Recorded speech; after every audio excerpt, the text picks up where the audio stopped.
Live from WRAL News Headquarters in Raleigh, your number one source for local news. WRAL News, coverage you can count on. We still have rain across the area, but notice how it's beginning to taper off. I'll show you when it ends where you are. Well, the NHL Outdoor Stadium Series gets underway here in Raleigh tomorrow, but today's the day for Carolina Hurricanes fans to enjoy all things hockey. And it's a day of healing for teachers and students at Durham's Hillside High.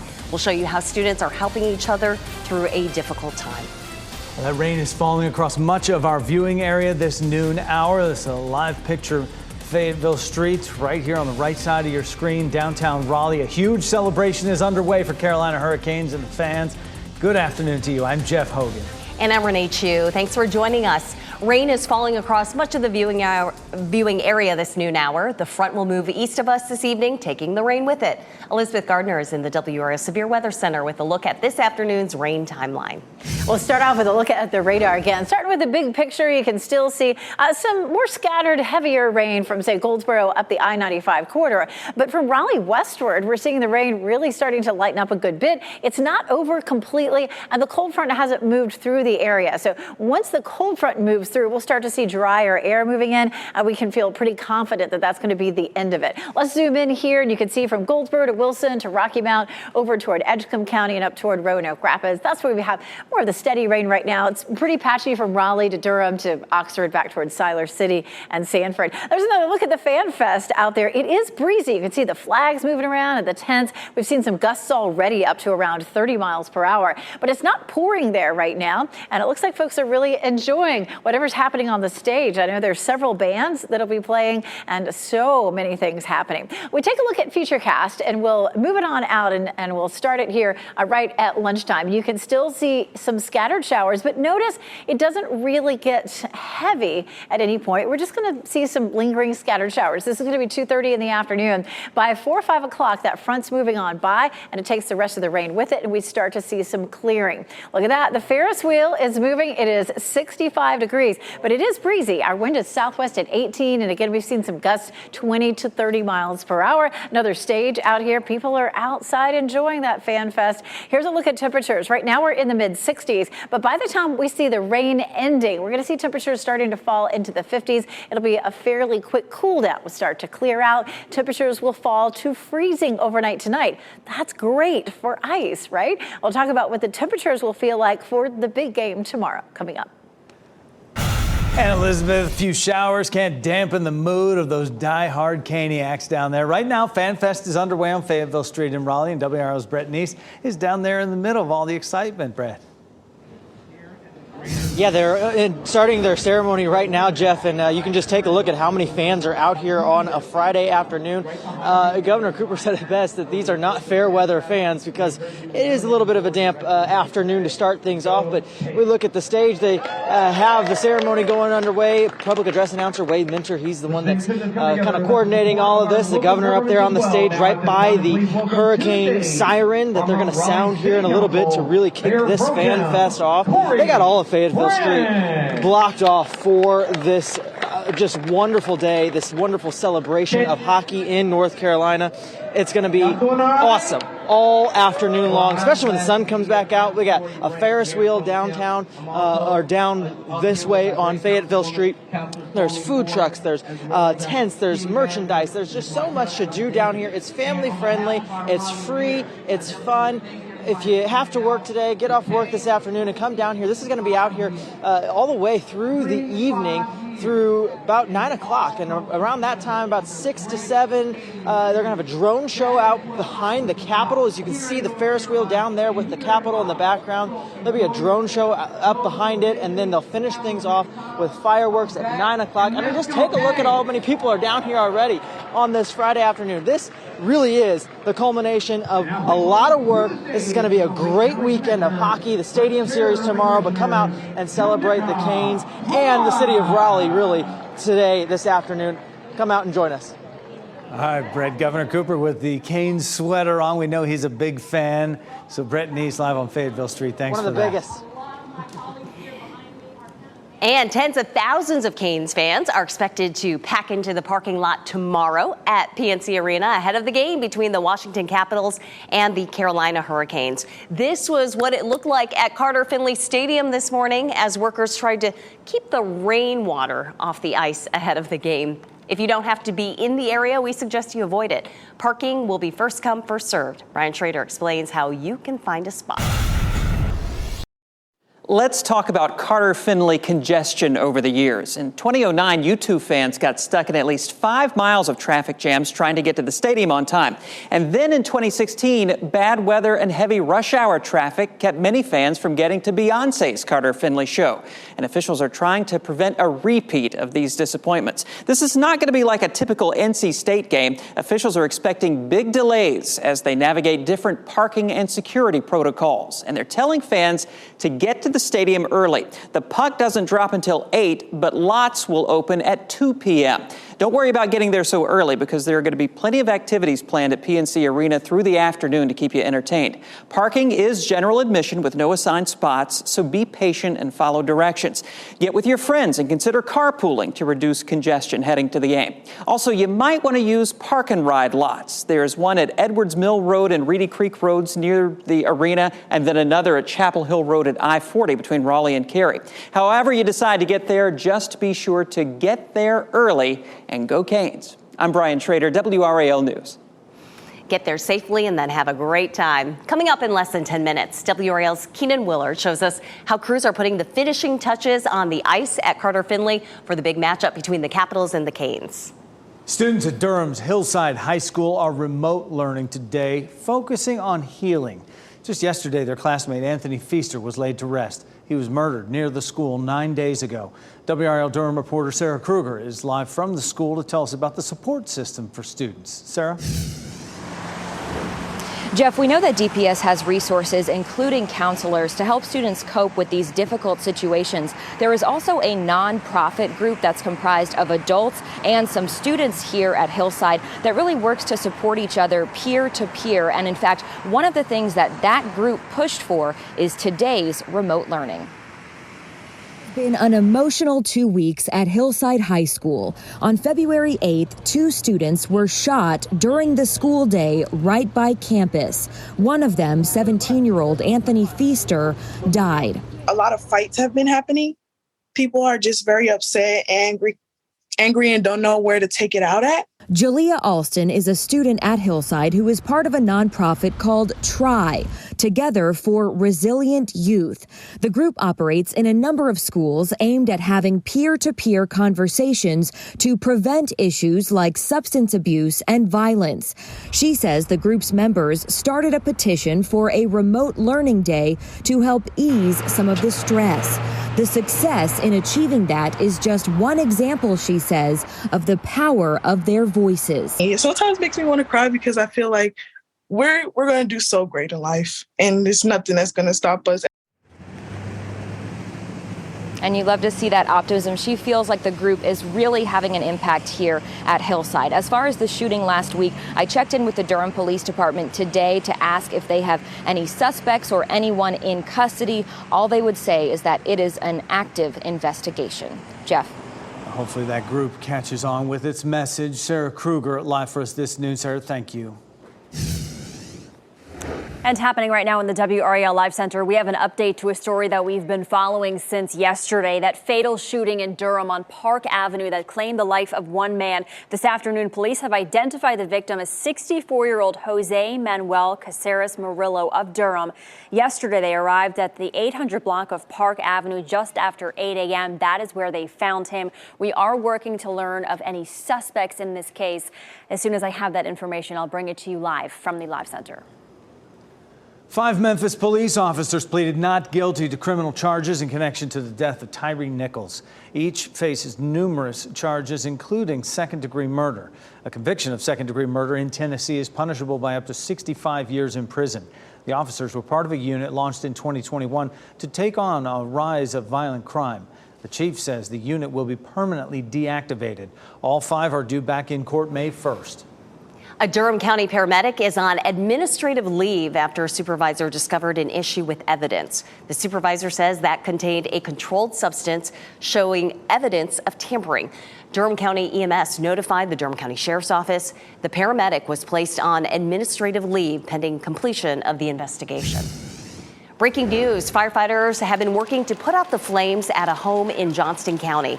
This was what it looked like on Marcellus Way in Clayton about an hour ago. As you can see, the roof was destroyed, flames spread across much of the top floor. The residents were not home when the fire broke out. A neighbor saw the flames in an upstairs window and called 911. Many fire departments were called in to help shuttle water because there are no fire hydrants nearby. The house does have heavy damage. The Red Cross is helping the 2 adults and 2 children who are now without a home. Power's back on across Wake and Johnston counties after a widespread outage overnight. We got a lot of calls about this in the overnight hours. More than 10,000 customers lost electricity.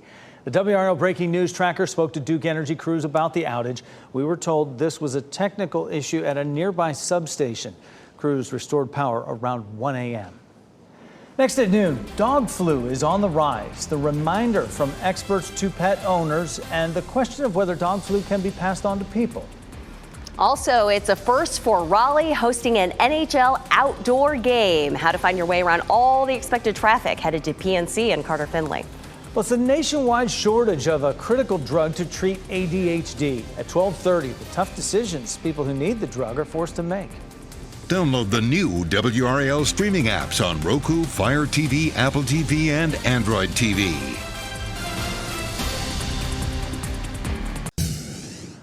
There is no alternative to Ukrainian victory. That was the message today from Ukrainian President Volodymyr Zelensky speaking to leaders at the Munich Security Conference. Zelensky told the leaders that Europe and freedom cannot be the subject of compromise. The Ukrainian president reminded the gathering that David defeated Goliath not by the power of conversation, but by the power of these actions, by courage and the sling. We need to hurry up. We need the speed of our agreements, speed of our delivery to strengthen our sling, speed of decisions to limit Russian potential. Meantime, Russia has switched its aerial strike tactics to fool Ukraine's air defenses, using decoy missiles without explosive warheads and deploying balloons. Russia seems to be changing tactics as the war approaches its 1-year anniversary in exactly 1 week. Almost 2 weeks after powerful earthquakes struck the region, people in Turkey are scrambling for shelter and basic supplies. This comes as rescue and search and recovery teams are still pulling survivors from the rubble. Overnight, a child, a woman, and 2 men were found alive in that wreckage. Officials are still working to find space and resources for the thousands of people injured and hospitalized. The influx of patients has prompted a medical supply shortage. In response, the UN asked for $1 billion to help. On top of this, freezing winter temperatures are delaying relief efforts as millions of people are now displaced. Some breast cancer patients may be able to skip radiation therapy after surgery. Researchers say that for women age 65 and older, bypassing radiation after surgery for small hormone-positive breast cancer tumors does not appear to affect their overall survival rate. However, skipping radiation may be associated with a higher risk of cancer returning to the same breast. Radiation can cause hair loss, breast pain, and fatigue. Dog flu cases are on the rise in parts of the U.S., and veterinarians are recommending that owners get their pets vaccinated. Canine influenza is a respiratory disease in dogs, which varies from seasonal flu viruses. The CDC says symptoms include cough, runny nose, fever, and a reduced appetite. Vets say it's unlikely for dogs to pass canine influenza to humans. Well, the final stages of preparations at Carter Finley Stadium for tomorrow's Stadium Series game. 1 day, 7 hours. Traffic will be building earlier in the day as thousands of people gather for the pregame Fan Fest. WRAL's Keenan Willard is at PNC Arena now with a look inside at the action. 1 day before puck drop, they're still making preparations here to fix the ice up in advance of tomorrow's Stadium Series game. Outside the stadium, though, they're also getting ready for thousands of fans to arrive for the Fan Fest. Now, this event's only going to be for people who have tickets to the Stadium Series game. It's not open to the public, but still thousands of people are expected to come out. Around 2 o'clock it's going to begin, and lasting up until 7:30. There's going to be booths for food and drinks, games, and even a booth to pose with the Stanley Cup, which is going to be back with its rightful owners, the 2006 World Champions. Now, along with all of the excitement, we're expecting to see some traffic disruptions as a result for those thousands of people flocking to this area. And also coming to an event where parking is going to be first come, first served. We're expecting to see backups around the Wade Avenue area, around Blue Ridge, Trinity, those major thoroughfares surrounding the Carter Finley and PNC Arena area. So drivers tomorrow could be expecting to see backups and should maybe avoid this area. Although overall, event organizers are hoping this is just going to be a great run-up to tomorrow night's event. We have hockey games, one right behind me, which is the Accuracy Challenge. We have lots of sponsor activities with stick in hands where you can test your skills and try your trick shots. I think we're all just excited for outdoor hockey to finally be a reality in Raleigh tomorrow night. The Fan Fest out there is going to wrap up about half an hour before puck drop. We are excited to see this thing get underway. Keenan Willard, WRAL News.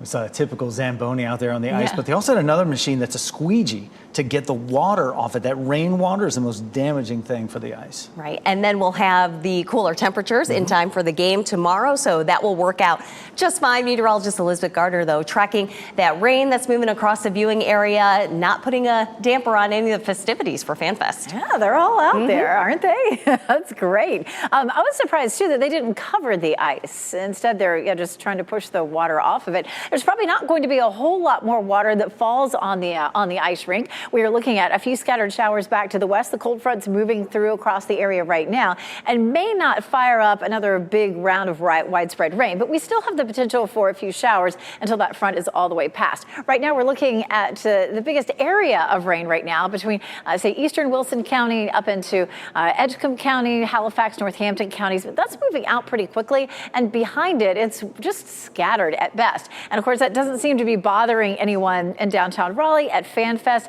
It's a little bit breezy. You can see some of the flags again moving around. I'll show you what our wind gusts are in just a second, but not strong enough to bother any of the tents that are there on Fayetteville Street or any of the fans either. Here's a look at our front as it's moving across our area right now. Notice back behind it, there's still a little bit of rain, but that rain is really patchy and light. We don't have real heavy rain coming in behind this front. It's likely to just be patchy. That's what we're seeing here on Futurecast. Futurecast kicking things off right now. A few light showers will continue to move in and out of the area for the next few hours. I mean, even as late as 4 or 5 o'clock, we could be seeing some showers mostly east of Raleigh. So again, it's going to be fairly light. If you're going to be headed down to downtown Raleigh sometime in the next couple of hours, you're going to be probably happy to have that raincoat just in case there are a few sprinkles. It's a little bit drizzly in some places. And then finally, once we get past 5 o'clock, that should be the end of the rain. We'll start to see clearing skies, but we'll also start to see our temperatures taking a big drop.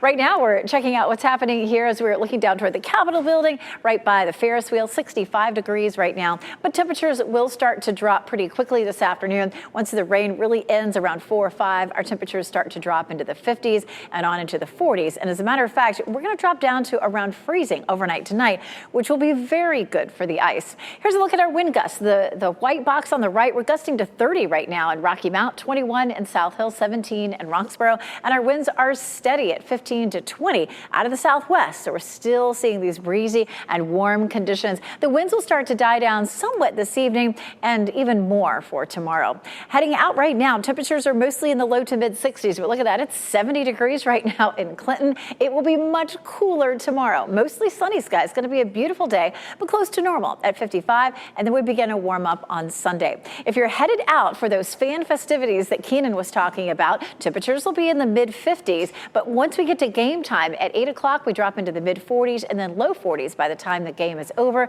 We'll see partly cloudy skies even during the evening hours. So it's going to feel like winter there just for Saturday. 55 is pretty close to our normal high for this time of year. We warm back up to 60 on Sunday and then much warmer temperatures next week. We've added an 80-degree day to the forecast. If we hit that 81, it would be the first 80-degree reading this year. Winter hockey just for, The winter temperatures right for the weekend, and then we rebound back. Nice. Well, Raleigh is working to make the road safer for you and your family with the ultimate goal of eliminating deadly crashes. Tonight at 5:30, we'll show you how an $800,000 grant is helping to get it done. Well, still ahead this noon, minimum wage is going up, but clearly not enough. The surprising finding of a living wage calculator for the nation. And no service for children under 10 years old. A restaurant stands by its decision. The offer another chain restaurant is making to help families with young children.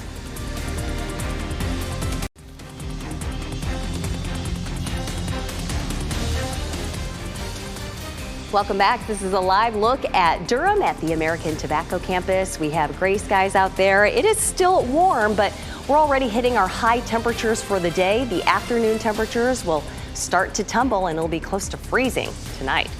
Green vehicles dominate the list of Consumer Reports' top picks, and a new study shows higher minimum wages still aren't enough. Those are among today's business headlines with Maribel Aber.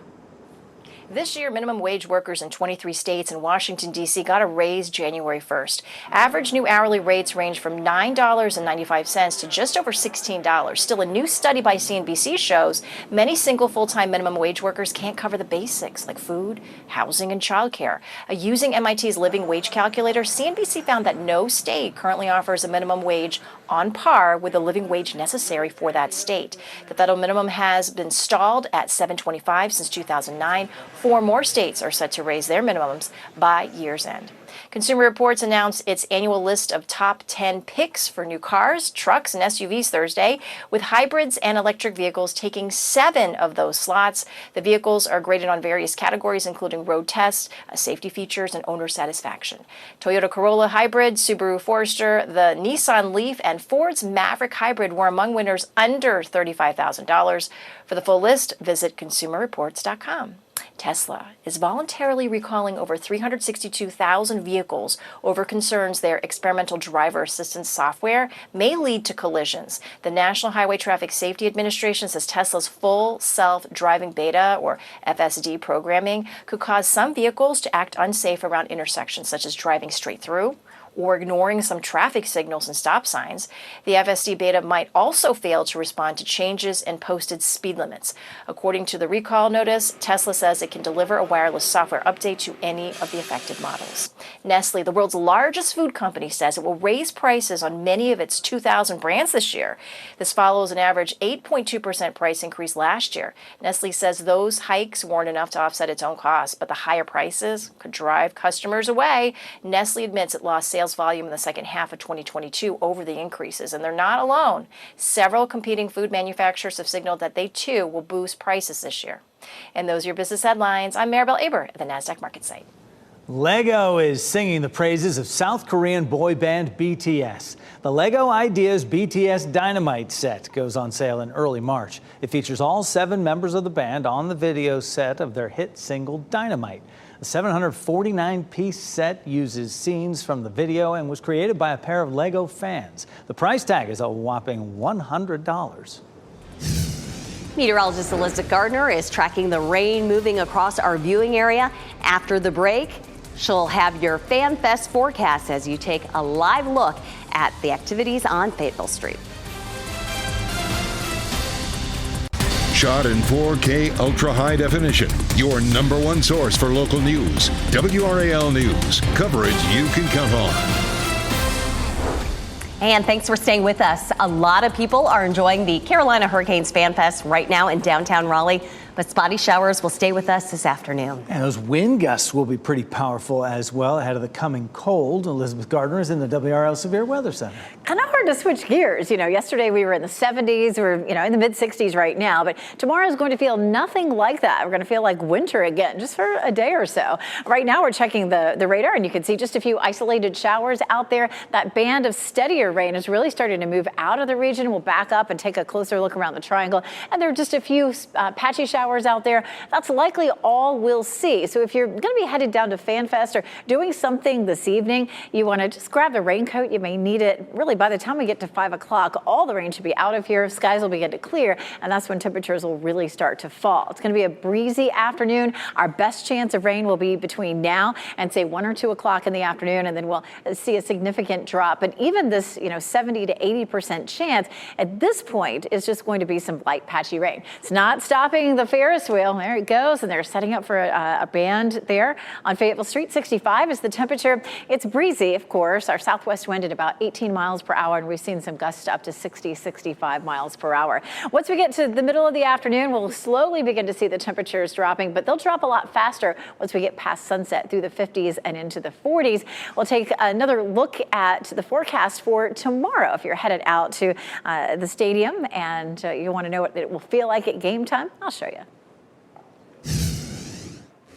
Happening now in the WRAL Live Center, a big update to a story we've been following. A former Goldsboro teacher accused of molesting students more than 20 years ago. We've learned Warren Riley has entered into an Alford plea to 2 counts of indecent liberties with a child. This essentially means he is maintaining his innocence, but he admits that prosecution's evidence would likely result in a guilty verdict if it was brought to trial. Riley has been charged with several counts of taking indecent liberties with a child. He was a teacher at Faith Christian Academy in Wayne County. He was arrested back in August of 2020. The jury has been deliberating since Tuesday.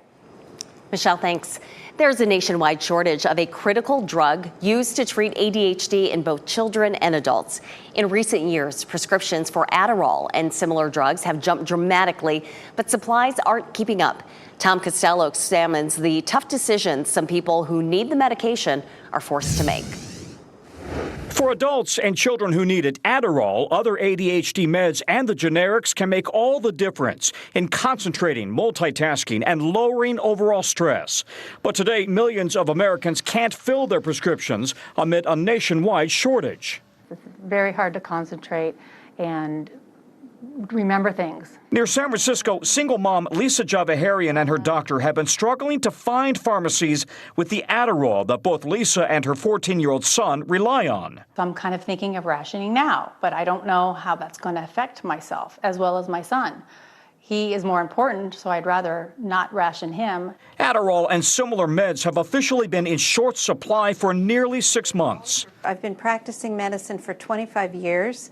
There's never been a shortage like this. 97% of community pharmacists report a shortage. Teva Pharmaceuticals, the prime supplier of Adderall, says manufacturing problems are mostly resolved. But demand has jumped dramatically. U.S. prescriptions more than doubled in the past 12 years, with a big surge during the pandemic when doctors were seeing patients remotely.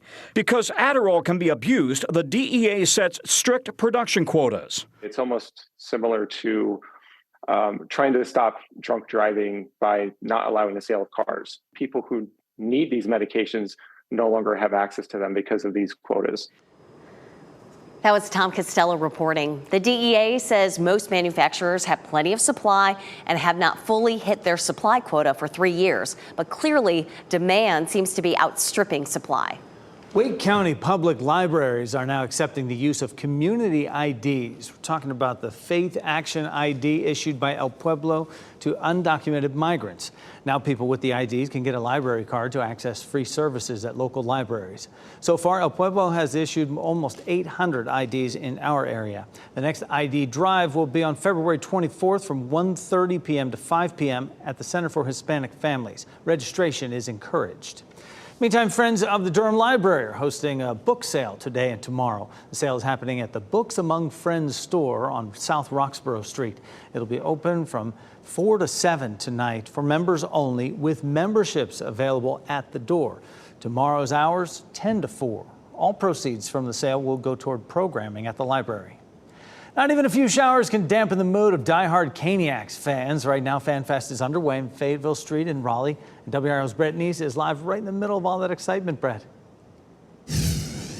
Yeah, Jeff, it is a lot of excitement and no dampened moods here. Take a look behind me. They got a Zamboni here on Fayetteville Street you can get your picture with and get up there in the seat like you're driving it on the ice. It's great. I mean, people are loving this. They have all kinds of food trucks lining the street as well. And if we turn all the way down here, I mean, just take a look at how many people are down here. There's a couple thousand people that are out here on a Friday afternoon. The rain's moved out. We're having just so much fun celebrating the Canes, but also celebrating Raleigh, North Carolina. And that's really what the message has been from a lot of the people that have organized this stadium series, is that this is going to put Raleigh and North Carolina on the global stage. But to kick things off, take a look at what Governor Roy Cooper got to do just a few moments ago.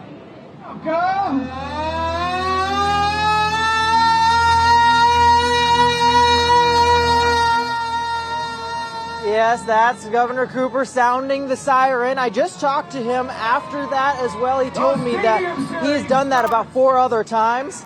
And in the games that he has sounded the siren, the Canes, they're undefeated. He said he doesn't know if that counts for tomorrow's game since they're going to have a different siren sounder, but he's hoping that's going to bring some good luck. Of course, the Canes taking on the Washington Capitals over at Carter Finley tomorrow at 8 o'clock. But come down here and celebrate the Canes, celebrate North Carolina and Raleigh here this afternoon, Jeff.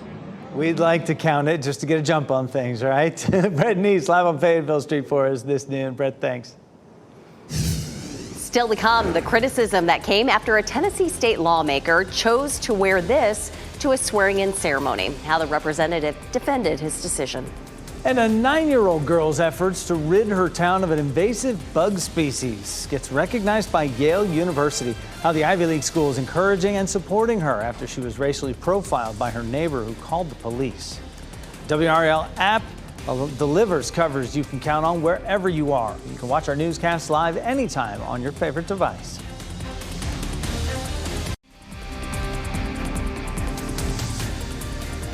Really can't get enough of this view. This is Fayetteville Street from our WRAL Live Cam Network. Fan Fest's going on down there. A little rain won't stop that crowd. It's awesome as you watch WRAL News, available on Hulu and the WRAL app on your TV or streaming device. What makes a person brilliant? Believe it or not, we all have special gifts just waiting to be exposed. Our guests pride themselves on connecting the threads that weave through communities to help them institute better practices for sustainable partnerships. Welcome Shemeka Ebony and Michael Stewart Isaacs. Thank you both for joining us. Ladies first, Shemeka, how did you come up with the idea for this business? This was a passion project for me, centered around the community engagement initiatives that I do under my firm. We really wanted to remind people that we all illuminate with what we're passionate about. And once we get an opportunity to plug it into community, we become the creation of the change that we want to see. Well, a lot of beautiful pictures. We're super excited. Yeah, Michael, go ahead. What the beautiful pictures we're seeing right here. I was just saying, just looking at the work we've done, our goal has just been really about empowering. We wanted to create a safe space for people in community to realize that everything we do in our community, the skills and talents we have, is where we should be leaders, right? Whenever people answer the question of what makes them brilliant, once you answer it, that space that you feel most comfortable is where you should be a leader in your community. It's certainly a great goal for the company. Shemeka, just last week, you served as a panelist at a prestigious convention. Tell us about that.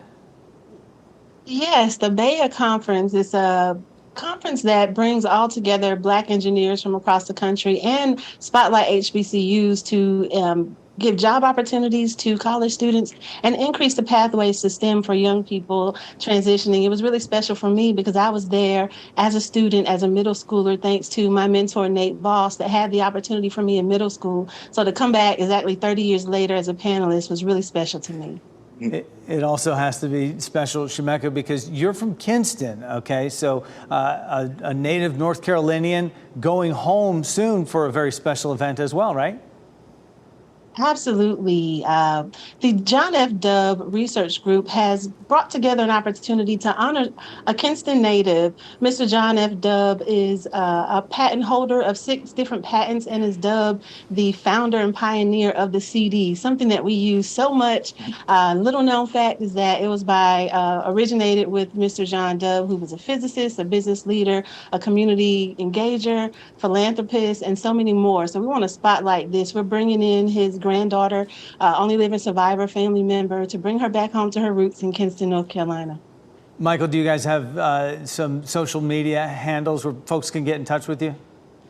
Yes, we love the opportunity for people to stay and connect with us. We work with opportunities to work with clients to help them in the DEI space. A lot of what we try to do is create positive thinking. A lot of times we talk about mental health. So if you want to stay connected with us, please go to IamBrilliant.org. We're on Instagram, Facebook, and Twitter as I Am Brilliant, You Are Too. So you can find us up there as well, too. Look up the hashtag I Am Brilliant. And we look forward to continue to illuminate people's gifts and talents to allow them to just keep empowering their families, their communities, and companies. You know, we're all about economic development, and we want to continue to show people how to use their gifts and talents to be more productive even for their organizations. Well, I love the Absolutely. way the name of it I'll makes it add sound. if anyone's interested in joining us to honor Mr. John F. Dove, the Kinston native, we're going to be meeting February 26th at 3 p.m. in Kinston. You can email us an RSVP at connect@iambrilliant.org. All right. All right. Forward to talking to you. Shumeka and Michael, thank you both so much. Appreciate it. Have a good weekend and Thank good you luck. for giving us a platform. Certainly. Yes, and y'all Thank good. Take care. You got it. And speaking of gifts and talents, a 9-year-old girl stepped up to stomp out an invasive bug species. We all could do our part to save the ecosystem. And now she's being honored by one of the nation's top universities.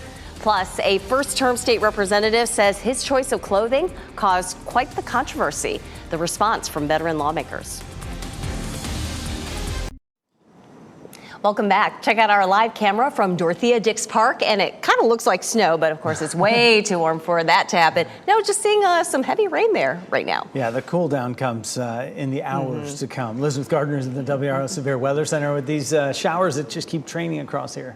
So the radar looks just like it did when we checked in with it about 10 minutes or so ago, but we just happened to be able to catch that little spot with our camera. And it's isolated, it's scattered, and there's, we'll probably continue to see some waves of this for the next several hours. It may be, 2, 3 o'clock in some places before we really start to see it tapering off. And even to the east, say Fayetteville, Goldsboro, over toward Edgecombe County could be closer to 4 o'clock before it's completely out of here. But it's not anything that's going to be sustained heavy. We take a look at how much we've seen so far, and the biggest totals were north of I-85. And you can see in a few spots there in Orange County, we had up to 3/4 of an inch. There in Granville County, a little over half an inch, and in Warren County, a little under half an inch. A lot of places from the Triangle area south and east so far, though, have seen less than 1/4 of an inch of rain. So it hasn't been a whole lot of rain. We've had some heavier showers up to the north. We take a look at what's going on out there, and it is damp almost everywhere at this point. Almost everybody's seen some rain. Goldsboro is a little bit breezy. Apex looking wet. There's some water on the camera lens. Here's a look at Chapel Hill and Durham. So definitely we have damp conditions. It's not too chilly out there. We're watching that front sweep on through. Here's the back edge of the rain. We'll watch the end of the loop here. It looks like the rain is really over all the way to, say, Guilford County. So honestly, another hour to 2 hours. And the bulk of this, I think, is going to just go ahead and move on out. But take a look at Futurecast. And you can see Futurecast at 2:30. A lot of the showers are down to the south and east, Goldsboro, Clinton, Rocky Mount. And that may be the end of it. Futurecast wants to pop up another little shower between 4 and 5 o'clock. But I really feel like, in the triangle of, 2 to 3 o'clock, that may be the end of it, with a little bit of lingering shower activity down to the south and east. Once we see the end of the rain, the temperatures will start to fall. We're still in the 60s right now, but late afternoon, we begin to drop into the 50s. And then about the time Fan Fest wraps up at 9 o'clock, we'll be in the 40s. So if you're headed down there after work, definitely want to bring along a jacket. It's going to be a chilly day tomorrow for the game, but beautiful. We'll see lots of sunshine. Obviously, you're going to be dressed warmly for game time. Game puck drop 44 degrees, and at the end of the game around 40. And we will drop down to the 30s overnight tomorrow night. Tonight, we're going to drop down to 31, and that's great because that's going to help to keep the ice nice and cold. We'll see a little sunshine Saturday, but things will be great for that. And a lot of folks have President's Day off by then. Look at that. We're back to almost 70 Tuesday and Wednesday. Could be a little shower Tuesday, but check out Thursday. Thursday looks dry with a high of 81. February, everything's blooming. What in the world? I don't know. Happening right now in the WRAL Live Center, East Garner Magnet Middle School is under a code red lockdown right now. This is their website telling parents all students are safe. Do not come to campus. When you click on that link, it says this is an update. All students are safe. There has not been any act of violence at our school. They are on lockdown due to a threat that was made on social media. They say they are asking for cooperation as they work through this. Again, they are asking don't come to campus. They are currently under a code red lockdown. WRAL's Matt Tallhelm is on his way to the scene, and he'll have an update for us coming up at 4 o'clock. Thanks, Michelle. A Tennessee representative says he was criticized for wearing a traditional African garment as a way to honor his ancestors during a swearing-in ceremony earlier this month. Justin Pearson says one of his GOP colleagues told him that due to tradition, male lawmakers have to wear suits and ties while on the House floor. Pearson says there's nothing in the rules about attire at all. Pearson says he still plans to keep wearing what's known as a dashiki, but will also wear a jacket and tie so that he can be recognized when speaking on the floor. A girl in New Jersey who loves to study insects was racially profiled while applying a homemade spray on a type of invasive flies. And now Yale University is replacing that bad memory of that day with a special honor for the girl. Maya Eaglin shows us how the science community rallied behind this budding scholar. Is it gonna go in? Yeah! 9-year-old Bobby Wilson is an environmental enthusiast. Last October, she set out on a mission to get rid of spotted lanternflies in her hometown of Caldwell, New Jersey. I started seeing a lot of posters saying if you see this animal, stomp it. The state of New Jersey has a campaign called Stomp It Out, which encourages residents to kill the invasive species if they spot them. Bobby learned about the campaign in school and went out to help with her own homemade bug spray. I had my paper that I would write on it to show how many I saw in there, and after I sprayed it, how many were left. But Bobby's efforts were cut short when her neighbor reported her to the police. There's a little black woman walking and spraying stuff on the sidewalks and trees. Bobby's mother says what began as innocent fun quickly turned into something much more serious when the police officer told her why he was called. How did the event unfold for you that day? What were you feeling? What I can tell you is it took my breath away. I was immediately in tears. The neighbor's lawyer didn't give a comment to NBC News, but told CNN his client has apologized. My name is Monique. Monique took to her local city council to speak out against the incident. Racism, intentional or not, is still racism. I'm not here to label anyone, only to share my point of view as a Black woman, a Black mother, and a Black resident in this town. The meeting went viral and caught the attention of Yale School of Public Health Assistant Professor Ijoma Opara. Immediately I saw that video, I was hurt. I took it personally, not only as a New Jersey native, not only as a Black woman, but as somebody who does this work. Dr. Opara arranged an all-Black female-led science tour and a ceremony honoring Bobby for her environmental work. I knew that I wanted to do something to change this memory that Bobby could have, with the police being called on her. Bobby's personal spotted lanternfly collection was inducted into Yale's Peabody Museum, making the fourth grader an official donor scientist. Hope she stays above all that and continues with her scientific research there. Yeah, Bobby will also be honored at New Jersey Governor Phil Murphy's Black History Month event on Tuesday. We'll have a look at your top stories after the break.